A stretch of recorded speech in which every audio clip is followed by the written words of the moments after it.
very much for having me today. I'm going to present a project that is new to the academic community, but very like I don't want to say all, but I started working on this project 18 years ago. And as you know, sometimes things happen and a certain project goes into the drawer or it's shelved for a few years, and sometimes it's for the better, because I got to look at it with fresh eyes when I started working about in the topic of affective forecasting, and as I got more familiar with the works in affective forecasting, I realized that I was doing a basic research of affective forecasting, which is different from the typical work in that area. So I'll just share it with you, and you'll see.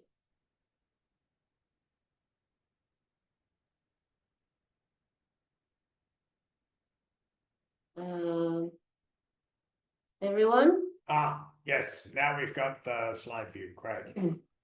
Okay, so I will try to convince you today that affective forecasting, which is the realm of in social psychology, of real life events, sports games, relocations, political elections. I will try to take all this and reduce it to a very simple representation, or a simple conceptualization of a decision-making task, a task where participants are making choices between gambles. And I will also try to show you that we can use a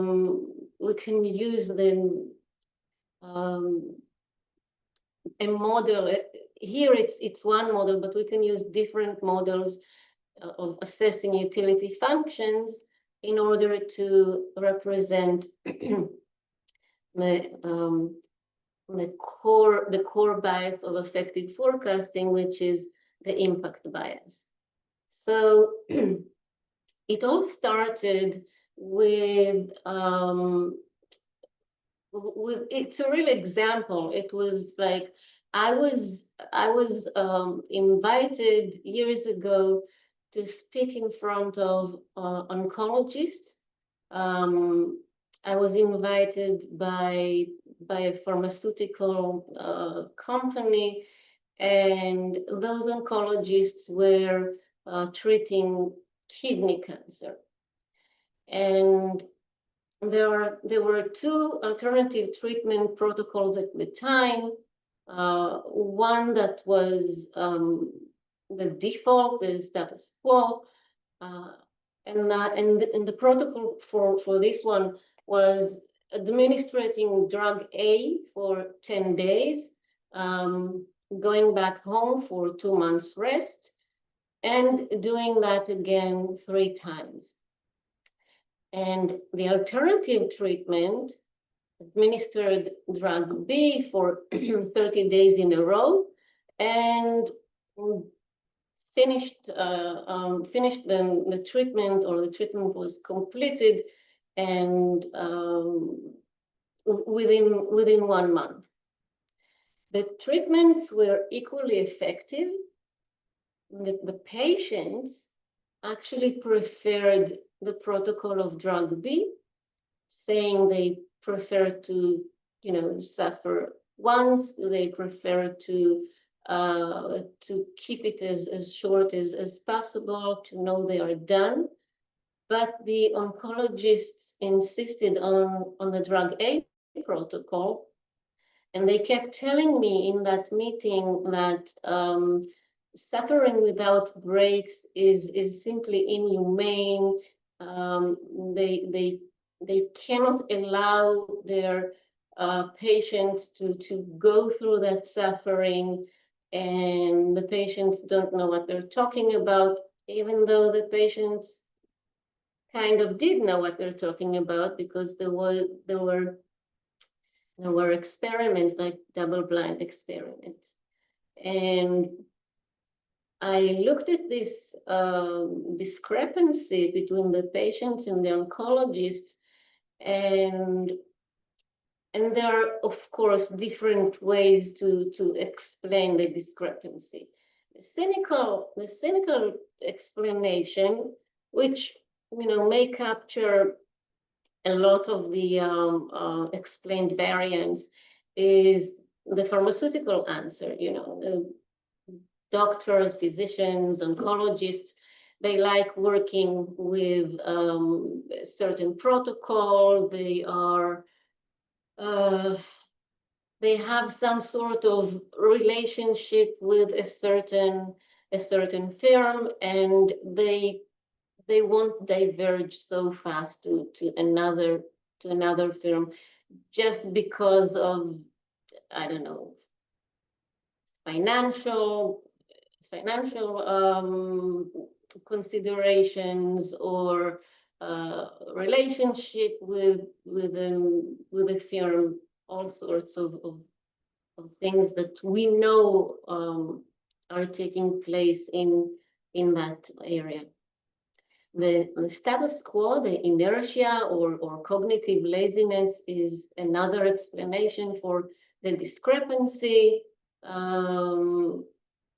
It's not easy to think about a new protocol, to actually consider the pros and cons. It's easier to just stay with whatever is you're already using, especially when the effectiveness is the same. Another relevant factor that I tried to present to the oncologists was the difference between continuous experience and breaks in experience. I tried to, I presented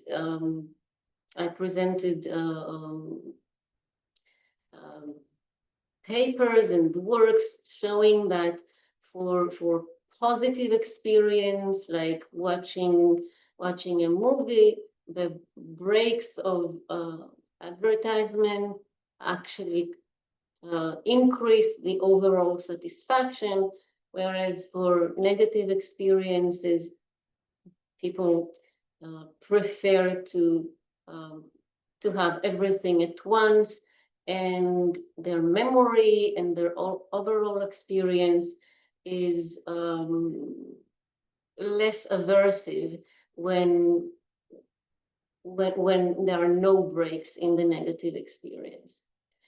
And years later, I thought again about this example, and I said, there is another thing going on there, and that's affective forecasting and impact bias. And it's the complete opposite of the cynical explanation. It's actually an explanation that gives the oncologists all the credit of caring for their patients and empathizing. And when they think of their patients going through this aversive treatment, they are involved in effective forecasting, and in their eyes, in their imagination, the suffering of a continuous treatment of 30 days is just impossible. So we are focusing now on effective forecasting. We're forecasting our affective response almost every day for many activities and many outcomes that we are going to face in the near and in the far future. We need to forecast the feeling itself, its magnitude, and its duration. And over decades of research, the main finding is the impact bias, showing that we are very accurate about the feeling we're going to experience, but we overestimate the magnitude and we overestimate the duration of that feeling. The effective forecasting was documented, the impact bias was documented in various groups, in various contexts. A lot of the work is done in the field, relocations, wins and losses in sports, in politics. Faculty members before and after tenure, romantic breakup, life-changing event like winning the lottery, life-changing event like serious injury or illness that results in disability. In all those examples, the finding was the same. People knew the exact feeling they're going to experience, but they overestimated its magnitude and they overestimated its duration. And of course, it has many implications for planning, for you know, making changes in our lives, for going to the dentist, but also for like big decisions like relocations, starting a new career, going into or going out of a certain relationship. I add here a footnote that is not mentioned in the research of effective forecasting, but it's actually an axiom of one of the axioms of expected utility. And I guess all of you remember that one of the last axiom that for Neumann and Morgenstern sets forward is that everything they say applies to finite utilities and doesn't apply to infinite utility, positive or negative. So there are many cases where effective forecasting would just hit a wall if the event they're speaking about is creating an infinite suffering or an infinite happiness. There are two underlying factors in effective forecasting. Those are the classical underlying factors. One is focalism. According to focalism, people tend to focus on the figure. They overlook the background, and the figure is the essence. So if people are forecasting how they would feel when if they win a lottery, a big lottery, they all they say is that abstract and desirable sentence of I'm going to win the lottery. I'm going to have the ability to do everything I want. I'm going to have my freedom. I can be generous with everyone I love.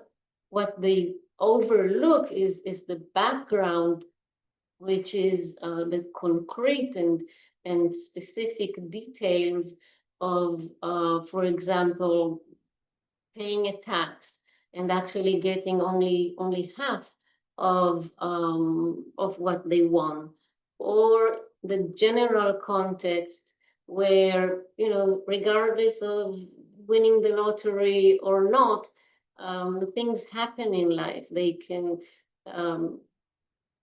a significant other might go through some difficult times, might be ill, and this would also affect their well-being and their daily daily happiness or suffering.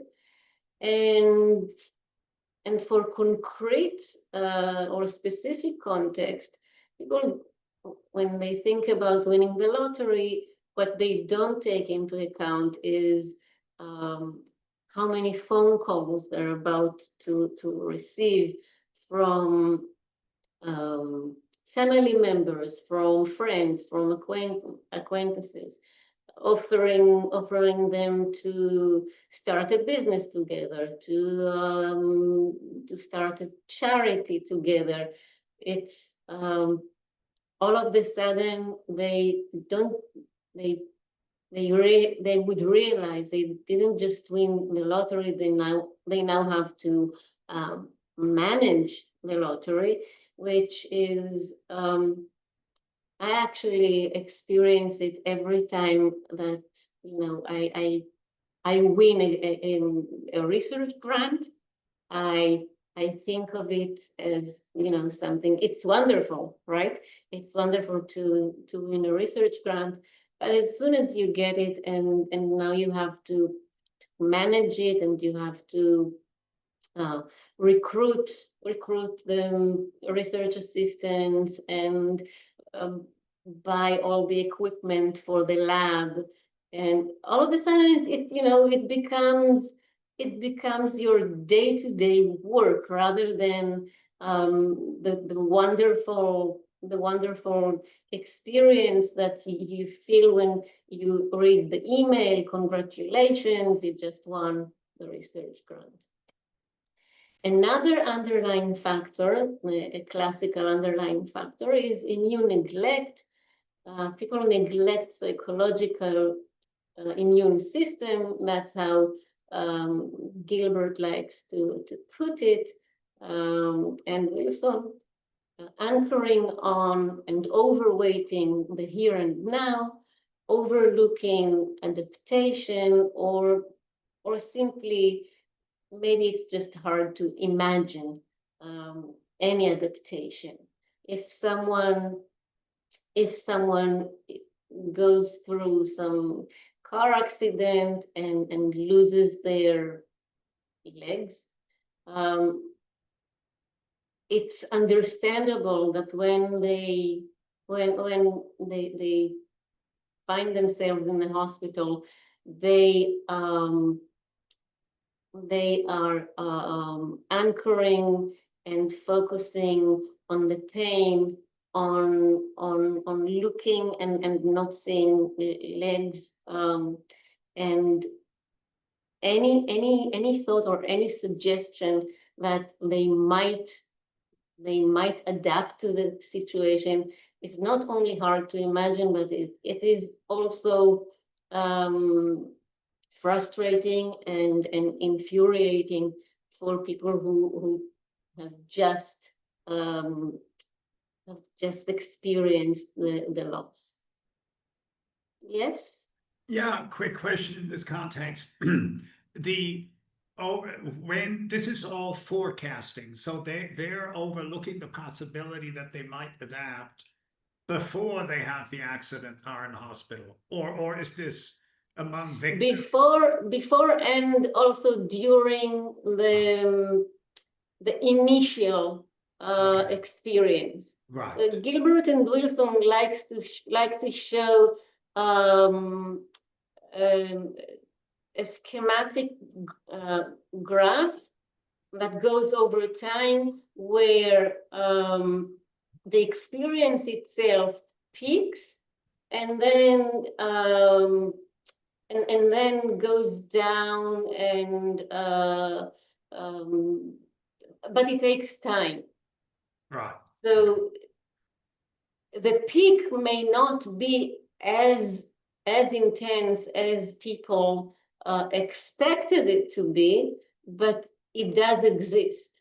And the adaptation is something that they overlook, they don't expect to happen, but there is a decay of the affective experience over time, and they don't forecast it before the event, and they have hard time realizing that, you know, I'll say later something about the mechanism of the reference point, but they don't realize that now when they won the lottery, they are so happy because the reference point is having nothing at their bank account, or they just lost their legs and the reference point is 2 minutes ago, or one, like yesterday I was running, and today I am looking at, and I'm looking at myself in a hospital bed, and I can't imagine I would ever, you know, be able to cope or do something. But over time there is adaptation, and actually adaptation is kind of cruel. Gnizi, for example, has some work where he goes against adaptation, and he shows that when we run the subjective well-being questionnaire, and it seems like everyone is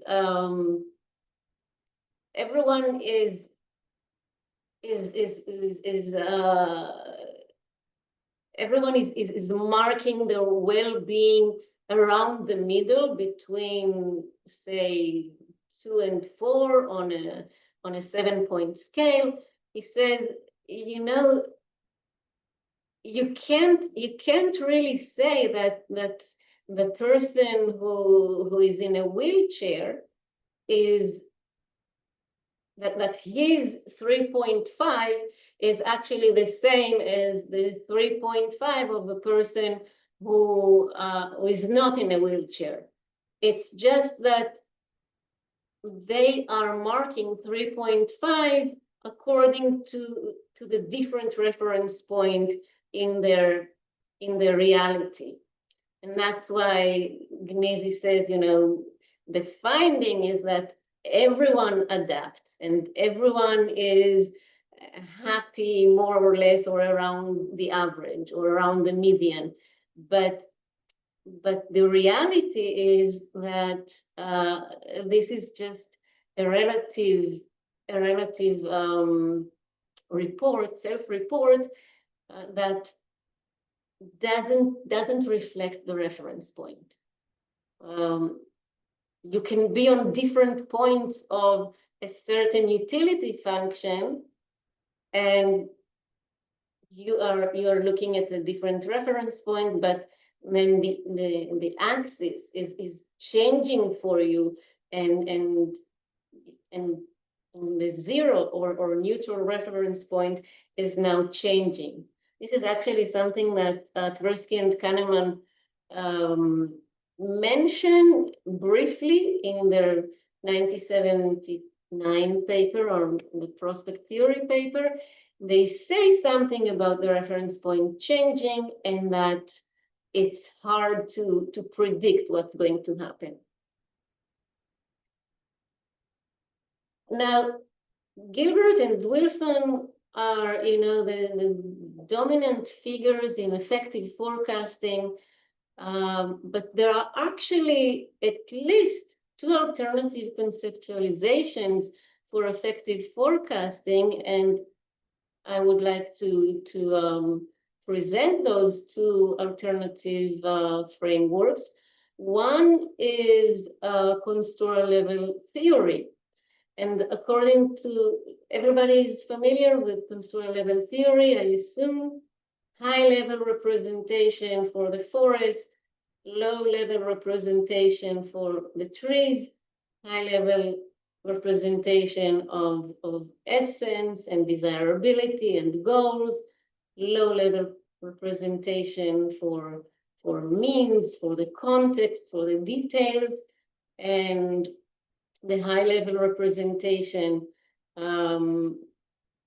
is associated with psychological distance, and the low-level representation is associated with psychological proximity. It can be temporal, it can be geographical, it can be social, self-other. Every dimension of psychological distance would construal level theory would apply to every dimension of psychological distance. So if a person of construal level theory would say that high-level construal is in fact what happens when people forecast their affective response to an event that would happen in the future. And if they represent something that would happen in the future, they are actually representing something that is psychologically distant. They are representing it with a high-level construal, and high-level construal goes hand in hand with focalism, which is seeing the essence and ignoring context and details. And high-level construal also goes hand in hand with immune neglect, with a thought about what would happen when I'm there, when I'm experiencing it. High-level construal only sees the essence. And then once a person actually experiences the event, the construal level theory person would not be surprised for that person. Now the experience itself is represented in a low-level construal that focuses on the concrete experience, on the details, and of course it involves adaptation. So for construal level theory, affective forecasting is seen as another example of representing an event, a temporally distant event with high-level construal and representing the experience at a low-level construal. That's one conceptualization, alternative conceptualization. Another alternative conceptualization is that of description versus experience, or decision from description versus decision from experience. Decision from description is the one-shot decision that people make when they hear a story. That's where we find, for example, the overweighting of small probabilities. That's why people actually buy a lottery ticket. That's why people buy insurance. But experience refers to the repeated decisions that occur over and over again. And in repeated decision making, we actually find the opposite, the underweighting of low probabilities, for example, where people drive and drive every day. Most of the days they, don't have any unique experience. Some of the days maybe they, someone is cutting them, or they try to bypass and they, barely make it, and they know there was a chance for an accident. But overall, we are driving every day, and we develop the belief that it would never happen to us, and we're actually underweighting the low probability, but still the physical probability of a car accident. So for this conceptualization, the affective forecasting, focalism, and immune neglect go hand in hand with the description, with a one-shot response to the story of that describes a future event. When people experience the event and go through adaptation, this conceptualization offers that they're going through a mechanism of reference change. The reference point is changing gradually, and their marginal sensitivity is decreasing, and overall they get used to the new situation. Okay, so far? Great. This is where I start my own work, and I'm suggesting that all these three frameworks actually converge to a very basic representation with just utility functions. So when people are forecasting, when they are representing a future event at a high level construal, when they respond to a one-shot description, that all of that can be captured with an imagined utility function. And that imagined utility function, I propose to you, would be characterized with high intensity, and high intensity would reflect and represent focalism, high level, and description. The imagined utility function will not have the mechanism of reference change, ignoring concrete context, and it will not have a diminishing sensitivity, which is like saying it ignores the immune neglect and adaptation. And actually, in what is now an old work from 1996 or 97, she and Weber showed that when people try to predict the decisions of another person, they usually come close to linearity, thinking about the other as more rational than themselves. And if you think about the other as someone who is psychologically distant from us, then that linear function that they imagine for the other person is exactly the forecast for someone who is distant. And In contrast to the imagined utility function, I offer there is another utility function, the experience utility function, which will represent the low-level construal, the repeated experience, and the change, the gradual change of the reference point, and the characteristic of diminishing sensitivity, which is actually immanent for utility function. So for decision-making people, when I show them this slide, they are uncomfortable with the idea that there could be a utility function without diminishing sensitivity.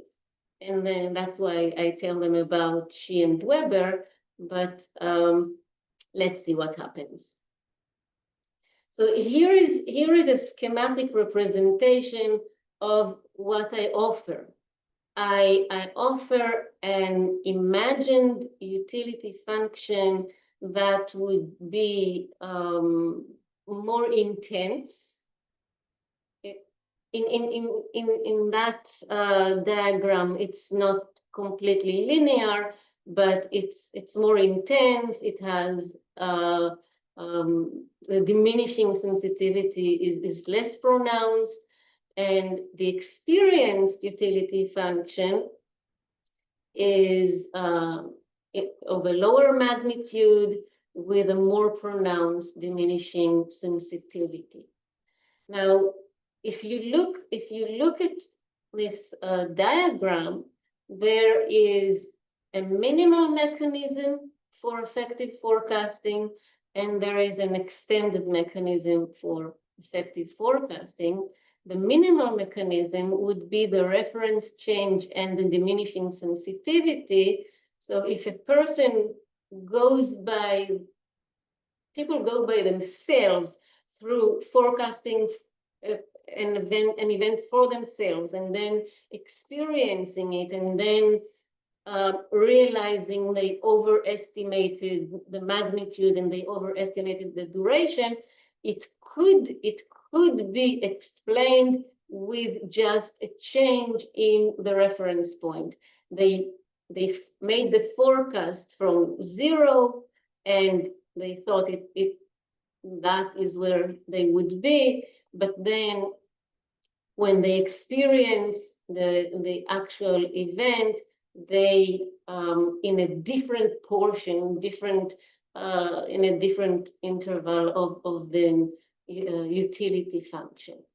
The extended mechanism is, of course, the difference between the intensified utility function and the more and the lower magnitude function. Yes, Steve. Yeah, thanks. This is something I've been wondering about this all along. You seem to suggest there's complete symmetry between positive and negative things. So winning the lottery versus losing my legs in a car accident, the mechanics of that, the forecasting and how you then adapt, they're the same. There's no asymmetry there between positive and negative experiences. That's actually a tribute to Ido Erev and Eldad Yechiam.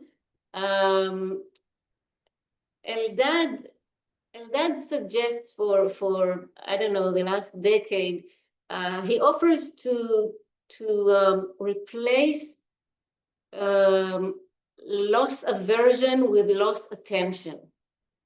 And loss attention is actually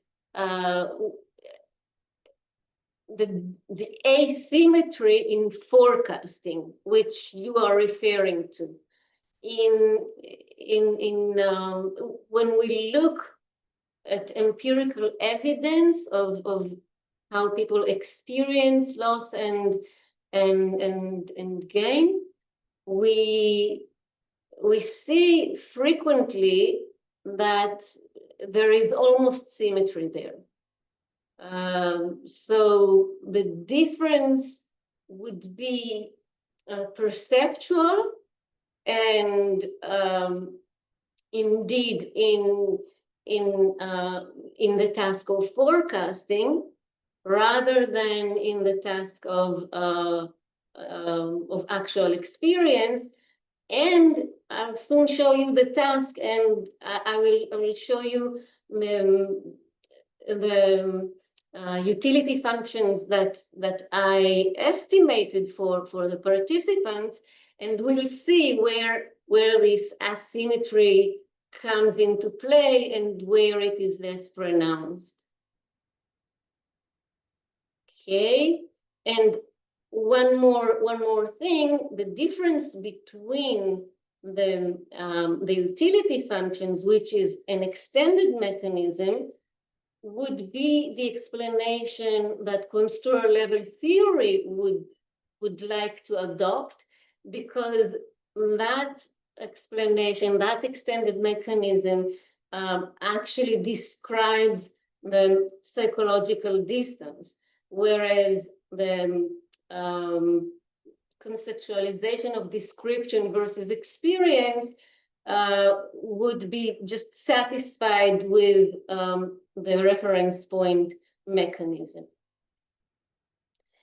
So here is the experimental task. And what I like about this experimental task is that it doesn't involve a story.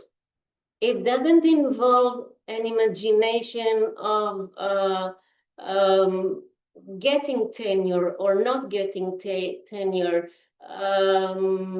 having the team that you root for win the championship or not. It's a minimal and absolutely schematic task of just gambles. Just, going back to the beginning of decision making. And this task is consists of 2 identical gambles. In each gamble, there is 50% chance to gain and 50% chance to lose. The expected value of the set of the gambles, of the pair of gambles, each gamble would have an expected value between the range of -10 and 50. So it's actually a set that is going to encourage risk-taking, because the expected value is skewed to the positive side. And the trick in that experimental task is that the first gamble is obligatory. It's mandatory. And the decision refers to the second gamble.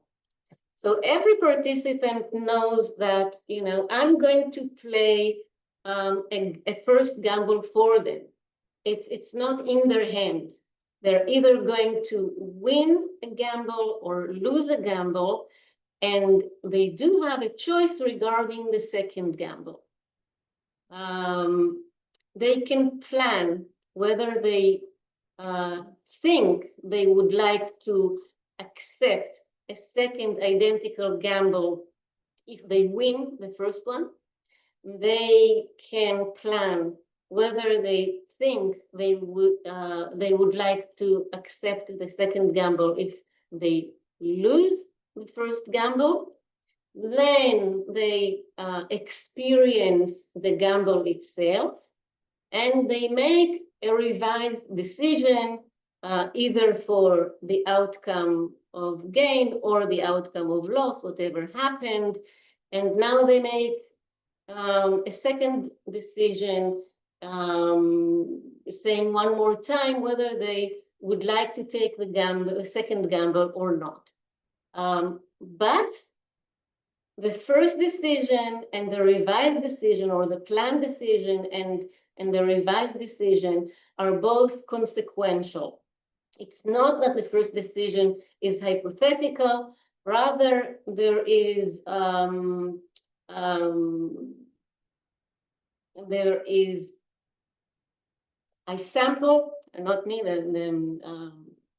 the software samples one of their decisions, either the planned or the revised, and that determines, that choice that was sampled at random determines whether a second gamble would be run for them. Of course, it's the task is incentive compatible. They accumulate points, and the points are later translated to monetary payoff. That's the task. Is the task clear? No questions about it. Great. Now I ran this task in 3 different conditions. It's the same task. It's the same incentive structure. The only difference is a slight framing. In one condition, they are told to make decisions for themselves. In a second condition, they are told to think about a typical student and make the decision they think that student will make. But again, they would get the points of the typical student. And in a third condition, they are told to think about a close friend, and again, make the decisions for that close friend, just as they did for the typical student, and they will get the points and they will get the money. The task is the same, just a small tweaking in the framing.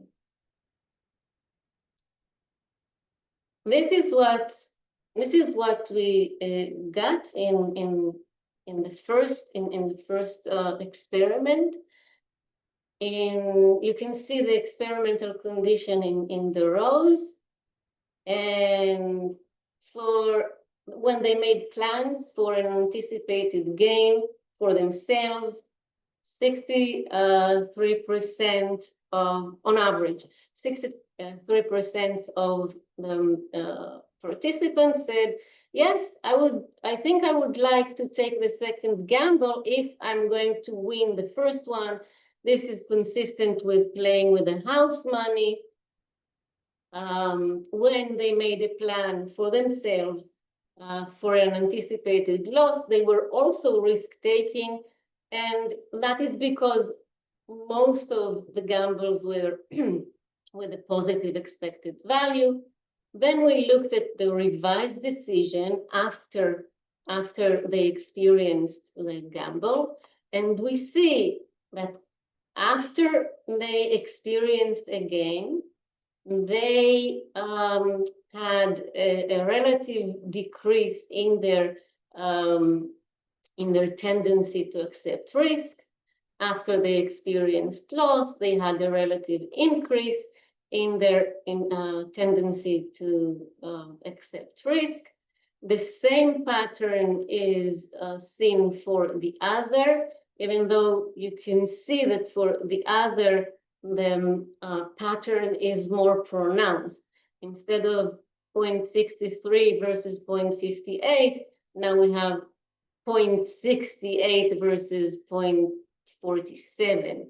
So they predict the other would be more sensitive to gains and losses than they are. They are more immune. The other is less immune. The other is fluctuating more and is in their mind.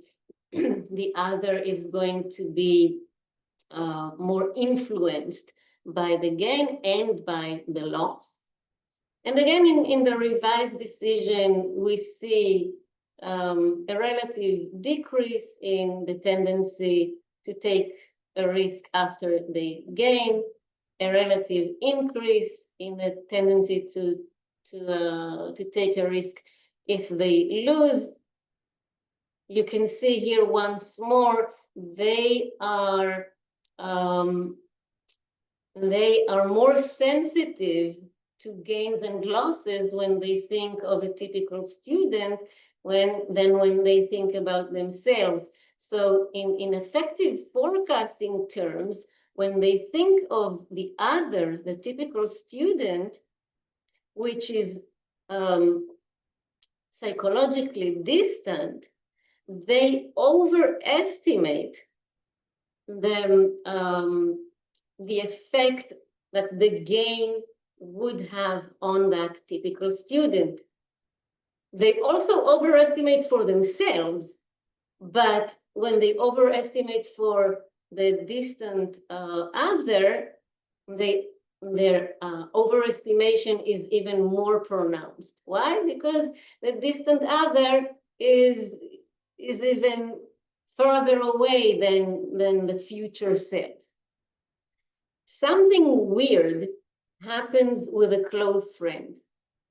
With a close friend, they are suddenly making opposite plans.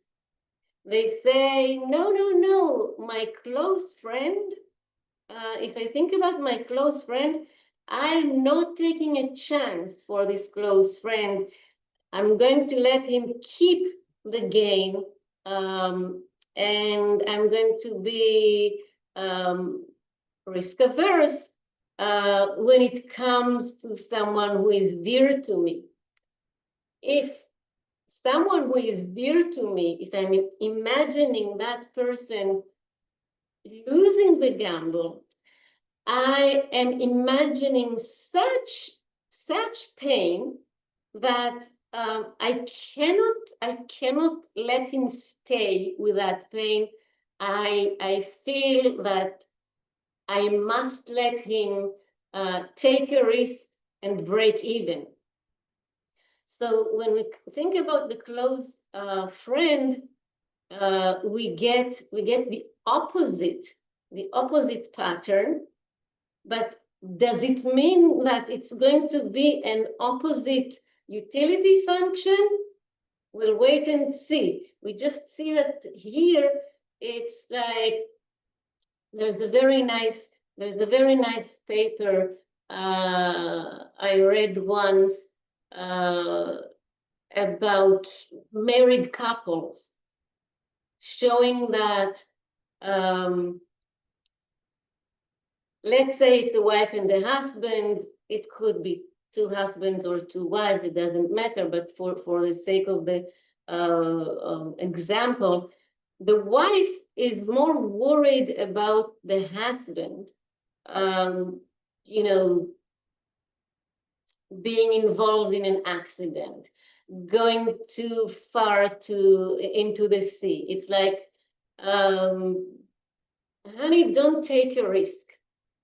And the husband feels the same way about the wife.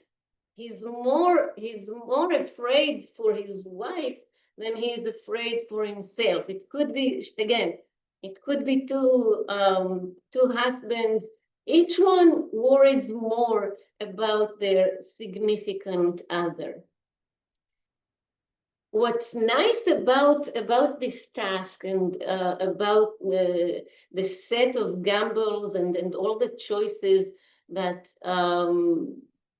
that participants make is that it allows to assess their utility function. Yes, Steve. You are muted. Yeah, I know. Sorry.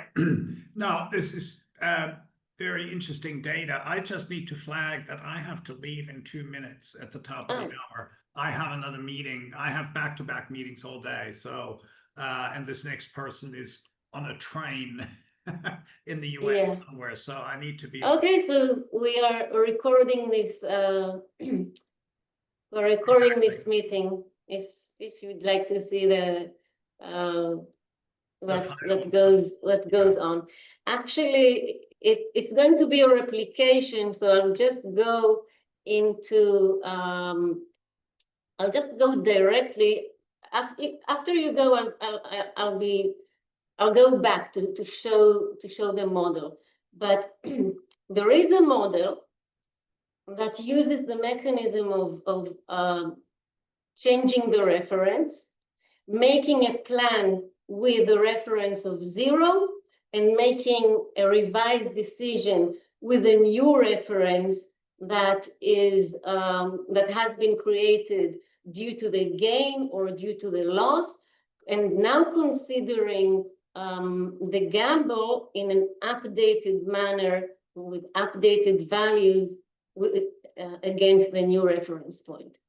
And this model allows us to assess individual utility functions. I show you here diagrams with the median parameters that are less extreme than the means.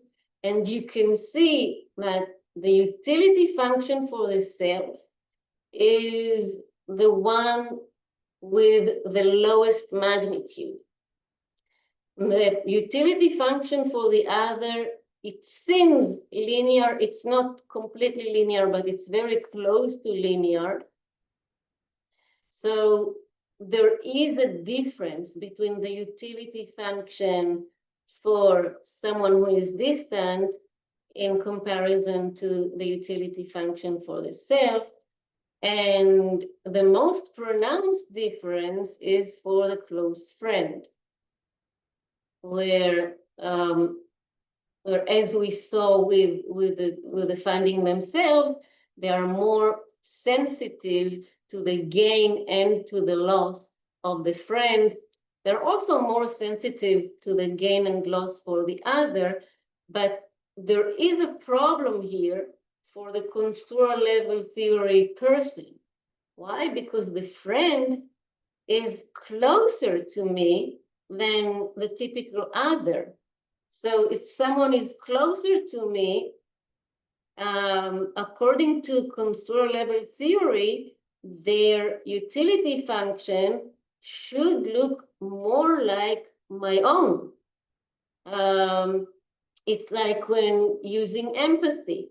In the literature of affecting forecasting, sometimes shows that empathy makes predictions more accurate, but sometimes it shows that empathy actually increase the impact bias.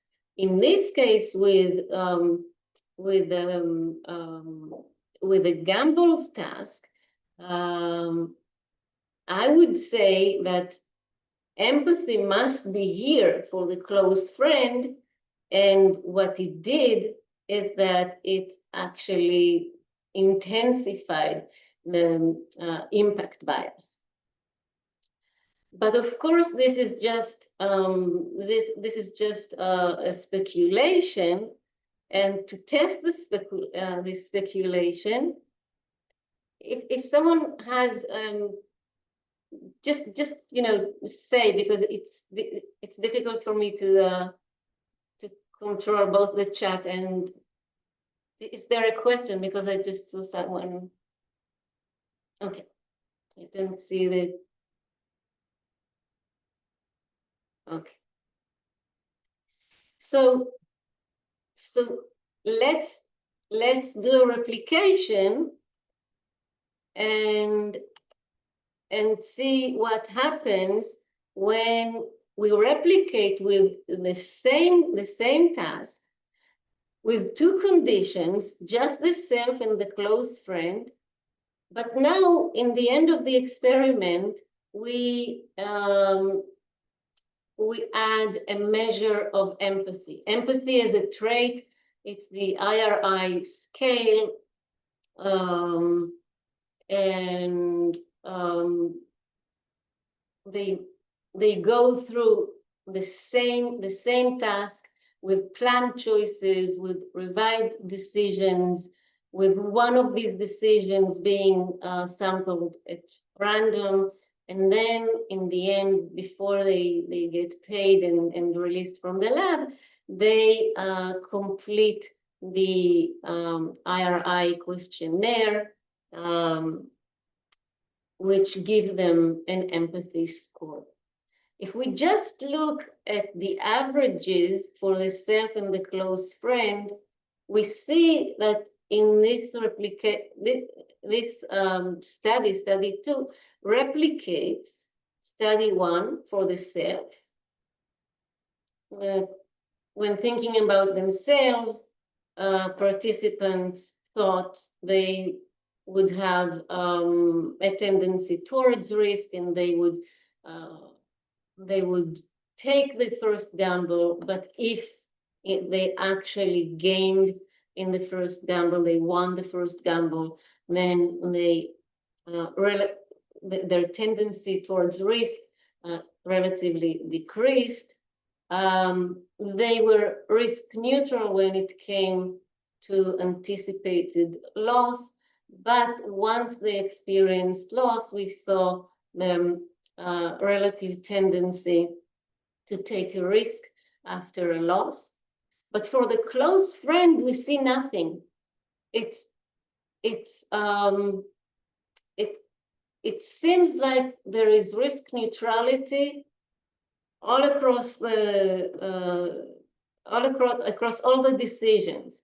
The planned decision for gain, the planned decision for loss, the actual decision for after experiencing gain, the actual experience, the actual choice, the revised choice after the experience of loss.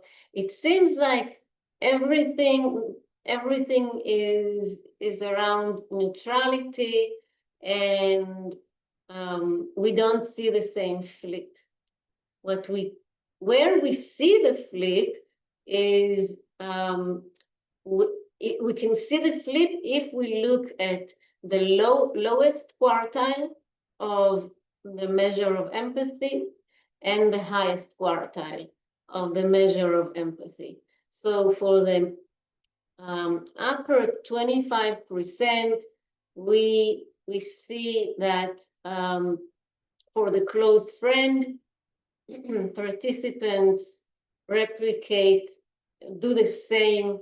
Oh no, sorry, it's not the upper, it's the lowest. It's the Q1, sorry. For the lowest 25% of the empathy score, we see a replication of the pattern of the self, a relatively decreasing tendency to accept risk after gain, a relatively increased tendency to accept risk after loss.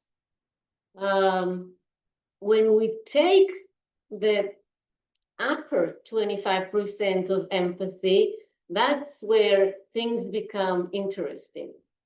So the 25% of our participants with the highest empathy scores make different decisions for themselves and for the close friend. They are highly empathetic, and when they think about themselves and anticipate a gain, 70% of them say we will take the second gamble if we win the first one. After winning the first one, only 56% of them make the same decision and say, okay, I will take the second gamble. We see that they are highly empathetic, and they are still having an impact bias, and it's in the same direction as all of the people who made decisions for themselves. When those highly empathetic participants think about losing the first gamble, they are risk neutral about in their plan whether to take the second gamble or not. But once they experience a loss, they become relatively risk-seeking, and 65% of them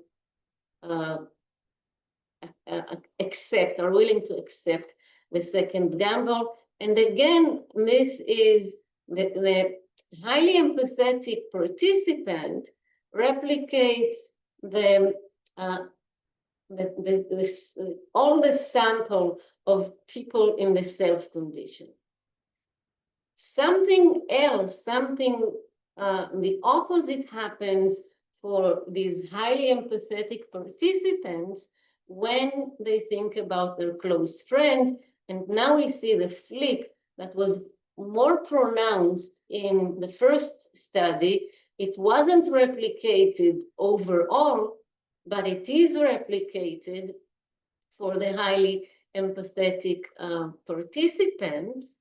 So to understand what's happening, it makes more sense to look at a continuous variable and look at the shifts. So we have the empathy scores, and they're on a continuous scale. We can compute the delta shifts for each participant after gain and after loss. So instead of planned choices and revised choices, we now have the delta shifts for gain and the delta shifts for loss. And what we see here is that empathy is not correlated with the shifts for either the gain or loss when people are making the decisions for themselves. Empathy is correlated with a shift for gain and with the shifts for loss when the participants considered their close friend. As participants were more empathetic, the likelihood of making that cautious shift after experiencing a gain increases, and the correlation is 0.23. For loss, we find the opposite. As participants are more empathetic, the likelihood of making the risky shift after the experience of loss increases. The minus is for accepting the gamble. So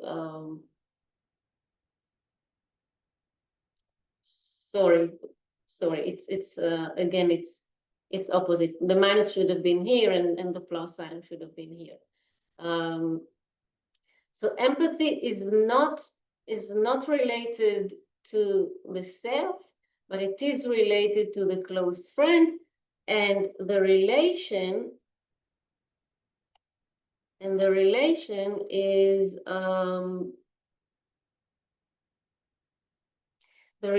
is seen again with a flatter utility function for the self and the more intense function for the friend. Even though we don't see an overall flip for the friend, we do see a more intense utility function for the self. If Steve was still here, I would also emphasize that for the friend, there is asymmetry between gains and losses. For the self, there is symmetry between gains and losses, and that intensified utility function is being reflected with the highly empathetic participants. So the individual utility functions of all the participants, that intense median comes from the highly empathetic participants and not from the low empathetic participants. I can go back to the model if you want me to explain the model. It's really up to you.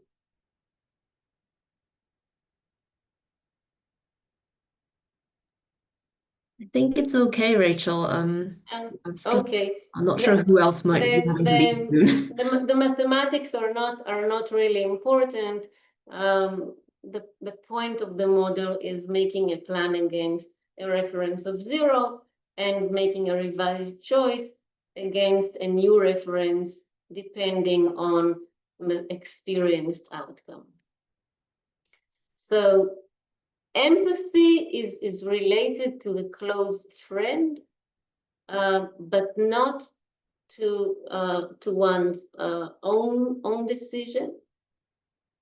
And the summary is that the first point is that there are alternative conceptualizations for affective forecasting. Construal level theory can account for affective forecasting. Description versus experience can account for affective forecasting, and that's actually a nice intersection between the three theoretical perspectives. The second point of this work is the proposition to reduce affective forecasting to basic research and to the schematic task of gambles and the schematic utility function. The experimental task is thus basic, and the idea of two functions, of an imagined utility function versus an experienced utility function, is supported. There is a surprising effect for psychological distance and empathy. We would expect high empathy to create similarity between the responses for myself and the responses for the other person for whom I feel empathy. I see things through his point of view, but the opposite is happening, and that opposite is actually a possible explanation for the opening story, because if the oncologists are really empathetic for their patients, then according to this work, they would make opposite decisions for their patients than their patients. The patients would make one pattern of choices, wanting to go through protocol B, and the oncologists who are empathetic would, because they're empathetic, would not agree with their patients and would actually go with the protocol of drug A. I think the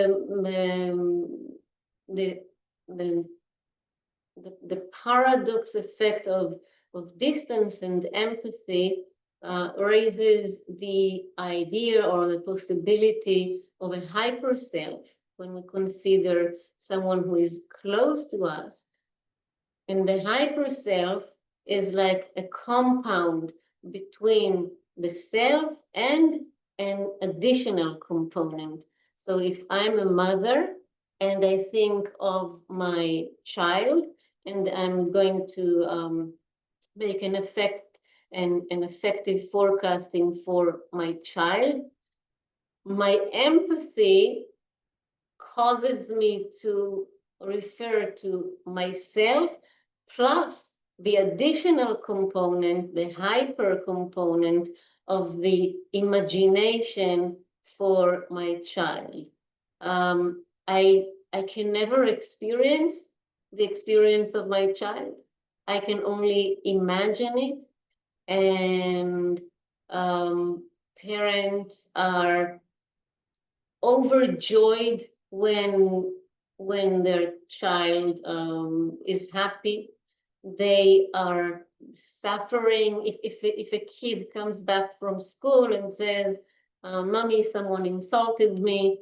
The mother would go through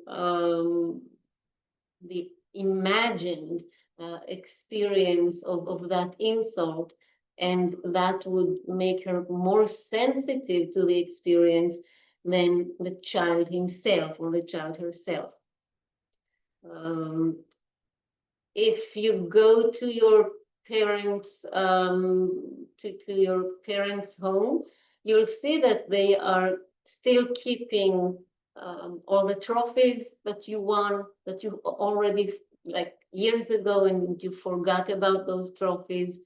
And if you talk about a time where you fell and got injured, your parents will tell the story with a lot of passion, with a lot of emotion, whereas you remember your own experience as something that happened, and you are not that emotional about it. The idea of hyper self is something that I currently try to develop and study further, because here it's just exploratory and speculative. Thank you for your attention. Thank you for listening. Thank you for inviting me. And if you have any questions, I'll be happy to answer.